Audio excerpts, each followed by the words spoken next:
Drama serial हसरत में सनाया के सामने इस बार अरहम और फबीहा की हकीकत आने ही वाली है। उधर फबीहा इस बार अरहम के इतनी ज्यादा करीब हो जाएगी उसने कभी सोचा भी नहीं था। माँ भी इस बार फबीहा के ऊपर ही फिदा हो चुकी है। बार बार उसे कहती है कि तुम्हें तो मैं अपनी बहू बनाना चाहती हूँ। आने वाली किसकी मुकम्मल कहानी में आप सभी दोस्त देखेंगे। फबीहा का यूं बार बार अरहम के पीछे जाना दाल में कुछ काला है। उधर पुशअप्स लगा रहा है, खड़ी होकर उसे ही देख रही है, फिदा ही हो चुकी है। शुरू से लेकर आज तक हारून के पीछे भी पड़ी हुई थी, उससे भी पैसे लिए और इससे भी पैसे लेने के बाद इस बार इसके ऊपर कब्जा करने की भरपूर कोशिश कर रही है। फबीहा चाय लेकर उसके लिए पहुंच जाती है। यहाँ पर वो देख रही है, अरहम को देख रही है। अरहम पुशअप्स लगा रहा है, टॉवल पसीना पूछते हुए यहाँ पर पहुंच जाता है और फबीहा का शुक्रिया अदा करता है कि वो उसका ख्याल कर रही है। आखिर अरहम भी मर्द ही है, मर्द के सामने इस तरह की औरत आ जाए तो वो कभी भी उसे माफ नहीं करता, और वो औरत जो खुद ही अपना आप देने को तुली पड़ी है।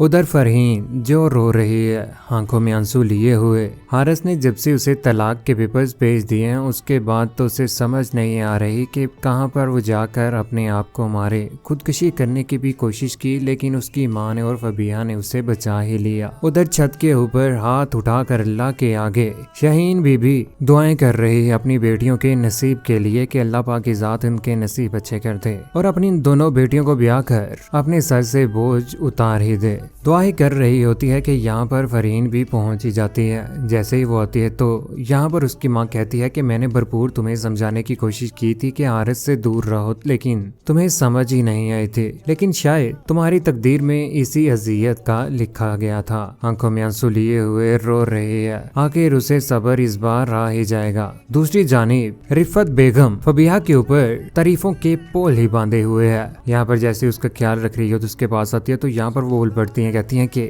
सच पूछो ना, जिस तरह से सनाया ने मेरे साथ किया है ना, मैं तंग आ चुकी हूँ। तुमसे अपने दिल की बातें शेयर करना चाहती हूँ। अगर तुम्हारे जैसी मुझे बहू मिल जाती ना, मुझे इतनी ज्यादा अच्छी लगती हो तुम। ये बात सुनने के बाद यहाँ पर फबीहा की बकी रह जाती है। आखिर इस बार फबीहा के दिल में भी अरहम के लिए फीलिंग्स उठने ही वाली हैं। उधर किचन में काम कर रही होती है फबीहा, तो यहाँ पर फबीहा को काम करता हुआ देखकर उसके पास सनाया पहुंच जाती है। सनाया कहती है कि दिन भर काम करती रहती हो। यहाँ पर वो भी बोल पड़ती है, कहती है कि देखो ना, मैं भी मेहनत ही कर रही हूँ। फबीहा कहती है कि मेरी अम्मी जान कहती है कि मर्द के मुंह को अगर औरत की कमाई का मजा लग जाए तो वो कभी भी नहीं जाता। वो तो चाहते हैं कि वो खुद तो सुकून से बैठें और उन्हीं की बीवियां कमा कर लाएं। ये बात सुनने के बाद सनाया को भी इस बात का अंदाजा हो ही जाता है कि वाकई उसका शोहर उसके साथ ऐसा ही कर रहा है। सनाया तो ऑफिस में चले जाती है, जिसके बाद अरहम की तो तबीयत ठीक नहीं है। अरहम तो घर में ही है। वो दोनों एक दूसरे के साथ बहुत ज्यादा टाइम स्पेंड कर रहे हैं। यहाँ पर जैसे ही अरहम कमरे में होता है तो पीछे से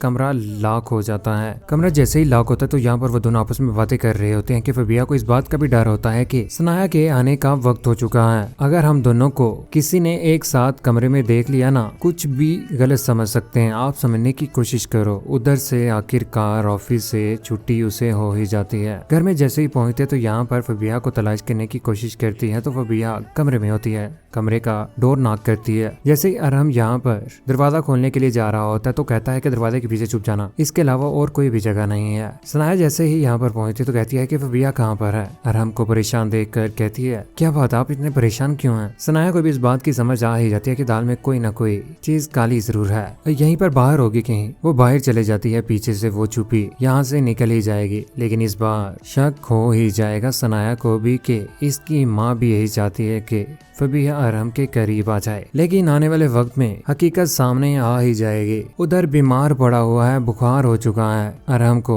उसकी माँ उसे कहती है फबीहा को के जाओ उसका बुखार चेक करो और उसे मेडिसिन दो। उसकी तबीयत ठीक नहीं है बेटा, तुम भी मेरी बेटियों की तरह की ही हो, जाकर तुम चेक कर सकती हो। वो उसका बुखार चेक कर रही है। ये बात अरहम को भी बहुत ज्यादा पसंद आती है कि उसकी बीवी उसका तो बिल्कुल भी ख्याल नहीं रखते। ये फबीहा पराई ही सही लेकिन अपनों से भी ज्यादा मेरा ख्याल रख रही है। यूं नफरत होती चली जाएगी उसे अपनी बीवी के साथ, और अपनी बीवी के साथ बहुत ज्यादा झगड़ा भी करेगा। लेकिन ये सारी की सारी बातें सनाया से बिल्कुल भी बर्दाश्त बर्दाश्त नहीं होंगी। उधर किचन में एक दूसरे के इतने ज्यादा करीब होते हैं कि उधर से सनाया देख रही होती है। सनाया देखकर हक्की बक्की रह जाती है कि ये फबीहा क्या कर रही है। आकर उसके मुंह के ऊपर जोरदार थप्पड़ मार देती है और हाथ पकड़कर दिक्के मारकर घर से बाहर निकाल ही देती है। लेकिन आने वाले वक्त में फबीहा इस बार हमजा को जवाब देने ही वाली है कि वो उसके साथ शादी नहीं करना चाहती। आने वाले वक्त में उसकी शादी होगी तो अरहम के साथ ही होगी, क्योंकि रिफत बेगम इस बार सौतन लाकर बिठाने ही वाली है सनाया के सर के ऊपर भी। कौन कौन चाहता है कि रिफत बेगम का बुरा अंजाम हो